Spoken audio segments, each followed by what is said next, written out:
Mula sa Feast Dagupan News Center, narito ang Face News. Magandang araw po. Nakikibahagi po ngayon ang Feast Dagupan Singles Ministry sa Love Life Retreat ng Feast North Luzon area na kasalukuyang ginaganap sa Pilar, Bataan.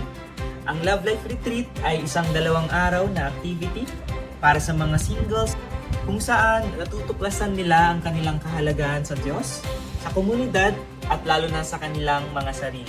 Isa rin po itong daan na kung saan upang sila ay maghilom, hanapin ang kahulugan ng buhay, at matutong mahalin ang kanilang sarili gaya na lamang ng walang hanggang pagmamahal ng ating Diyos. Ngayong araw po ang day 2 ng kanilang retreat. At narito naman po ang ilang mahalagang anunsyo mula sa Feast Dagupan.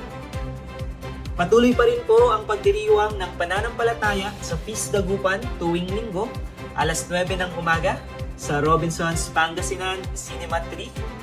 Meron po tayong Holy Mass, Praise and Worship, at Powerful Talk. Libre po ang pagdalo at maaari ninyong isama ang inyong mga kaibigan at mga mahal sa buhay. Patuloy pa rin po ang pagdarasal ng Santo Rosario sa Feast Dagupan Family Rosary tuwing Miyerkules, alas 8 ng gabi.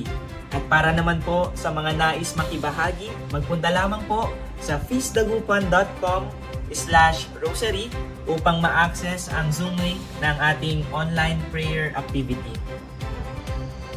Makisalo po sa tunay na diwa ng pagkakaibigan at pananampalataya sa pamamagitan ng Feast Dagupan Life Groups.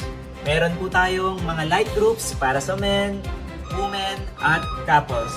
Maaari po kayong magtungo sa discipleship table sa ating venue para sa iba pang detalye o i-scan ang QR code na makikita sa screen upang mag-register.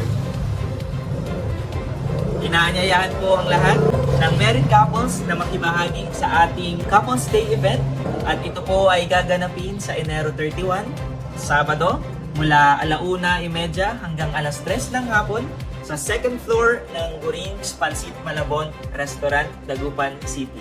Makipag-ugnayan po kina Brother Dennis at Sister Margie Cruz dito sa ating feast venue para sa iba pang impormasyon.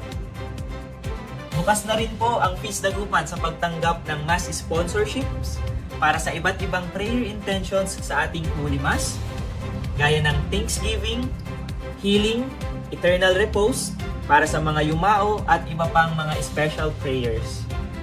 Hanapin lamang po si Sister Josephine Lumibaw para sa karagdagang detalye. At iyan po ang Feast News para sa oras na ito. Ako po si Brydon Launico.